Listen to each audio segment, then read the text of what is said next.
What's up guys, I'm Sega Lord X, and in this episode we're going to be looking at good licensed 16-bit games. Now, taking a look at the Sega Genesis and the Sega CD, these are licensed games that I really enjoyed. Now, a lot of times licensed games are not good. They're shovelware, they're just ports from one system to the other, and these games were not that. These were really good games. They had their own, they were either completely different games than they were on other platforms, or they were changed around enough to actually come out as their own thing. But anyway, these are licensed games that I really enjoyed on the 16-bit Sega platforms. Let's take a look. Sunsoft would release one of my very favorite early Genesis titles in mid-1990. Based upon the first Tim Burton Batman film, Batman the video game would land at a time when few companies did licensed games well. But hot damn did they get this one right. Not only does the game look and sound great, but it plays great as well. It's a total package of 16-bit goodness, and a game I consider a must-own for the machine. I am especially fond of its soundtrack, and have a number of the tracks on my phone. It's one of those games you pulled out for your friends when they were ripping apart the sound chip in the Genesis and proclaiming the Super Nintendo as the best thing ever. Pretty impressive stuff for a first generation title. The gameplay also has vehicle combat segments to break up the platforming, a very welcome addition. North America and Europe would have to wait well over a year to get the game back then, but it's easy to find now, and it's a game I can't recommend enough. When it comes to licensed games on the Sega Genesis platform, Batman is definitely a keeper.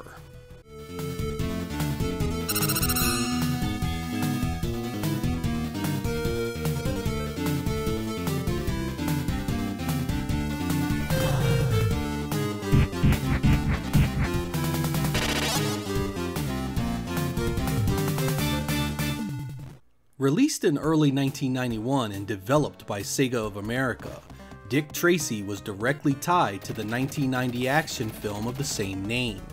I wasn't fond of this game the first time I played it, but a few more tries actually improved my outlook quite a bit. You take control of the game's title character and chase down crooks through side-scrolling platforming and shooting levels. The action takes place across two planes. The foreground plane is where your character walks, jumps, and does battle with the enemy. You also need to worry about the background plane as well, as enemies will pull out their guns and attack you from there as well. You have a Tommy gun attack that roots our hero and allows him to blast away at any enemies in the background. Stay vigilant, however, as the attacks will come from both planes at the same time. There are also melee areas where you must punch your foes into submission, as well as vehicle shootout chase scenes that add some variety. This one plays a bit sluggishly, but it has a charm I can't deny. Sega of America didn't put out much in the way of good games for the Genesis, but this one here definitely ain't bad.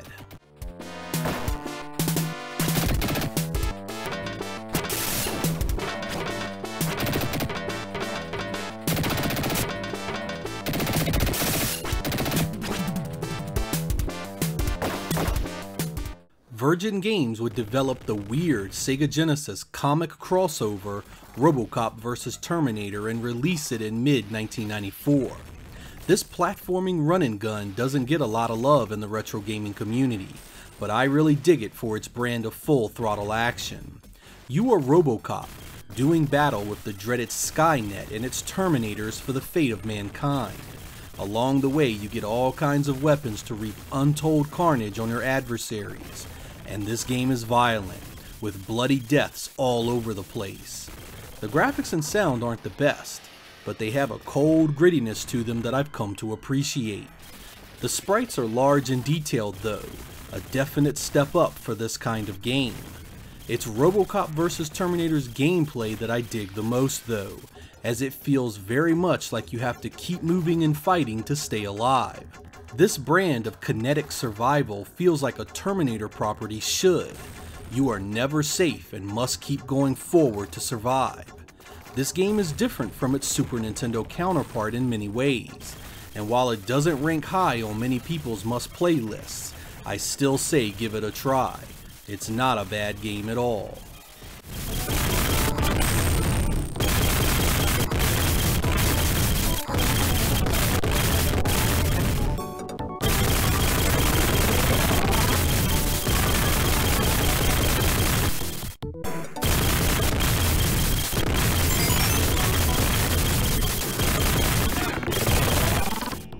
Konami would gift Sega Genesis owners with one of its best beat-em-ups in late 1992, Teenage Mutant Ninja Turtles: The Hyperstone Heist.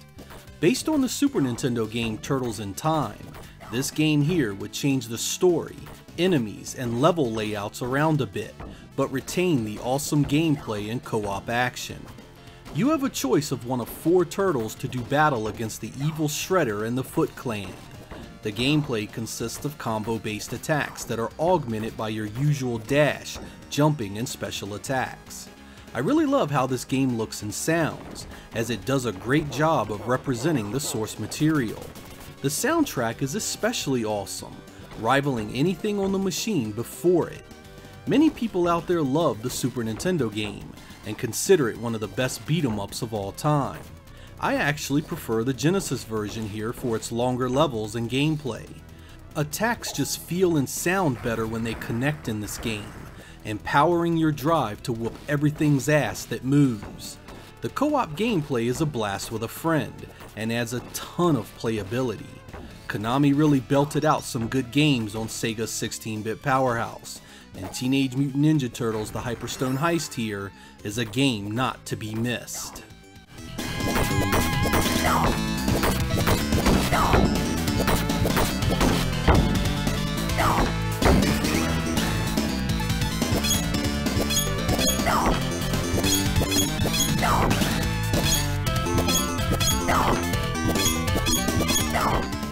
Even the old Sega CD would have a few really good licensed games, and Virgin Games' 1993 release The Terminator is one of its best.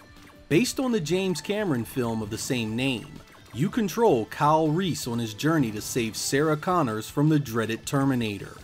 Instead of just porting the other 16-bit versions over to the Sega CD, Virgin Games USA did the unthinkable. They built a new game from the ground up. This new experience was vastly superior to any other version of the game, with new graphics, stage layouts, enemies, and one of the best soundtracks on the machine. No joke, the Terminator here has a soundtrack from the gods. Let's take a few seconds and listen to it.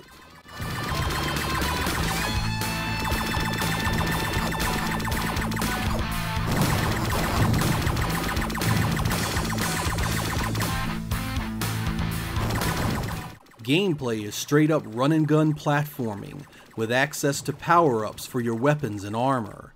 Half of the game actually takes place in the future, where Reese must fight his way to the time machine and follow the Terminator into the past. Once there, you'll mainly take on human enemies as they try and impede your progress at every turn. The Terminator on the Sega CD was a breath of fresh air at a time when most games just got straight ports to the machine with added CD music. The gameplay is fast and fun, and stays true enough to the source material to do it justice. You won't know what the hell is going on in the awful full motion video sequences, but who the hell watches those anyway?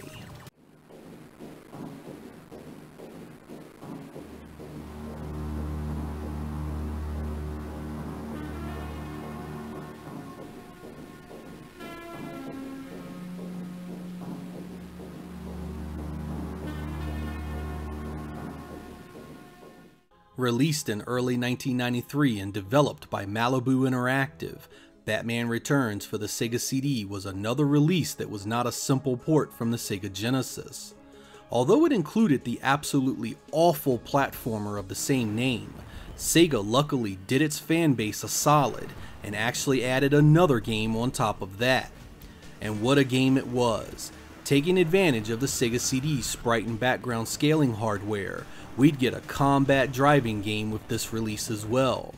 Utilizing a few of Batman's toys, you pilot your way through the never-ending deluge of enemies the game throws at you. Motorcycles, cars, jeeps, fire trucks, oil tankers, sewers, and much more. Few games really show off that custom hardware in the Sega CD, so this was a true treat upon its release. Besides being a looker, you also get a freaking awesome soundtrack with this one as well. Much of it is inspired by the source material, but every now and again it just goes crazy with wicked rock tracks that just sound incredible. The game plays great too, with car combat that feels fast and responsive. Boss fights can be frustrating, and later levels are tough with its time limits, but this one here is a great showpiece for the kind of stuff the Sega CD was capable of, and it's a shame we didn't see more games doing it. Sega also released a dedicated car combat game after this, called The Adventures of Batman and Robin. Be sure to check that one out as well, if you liked this one.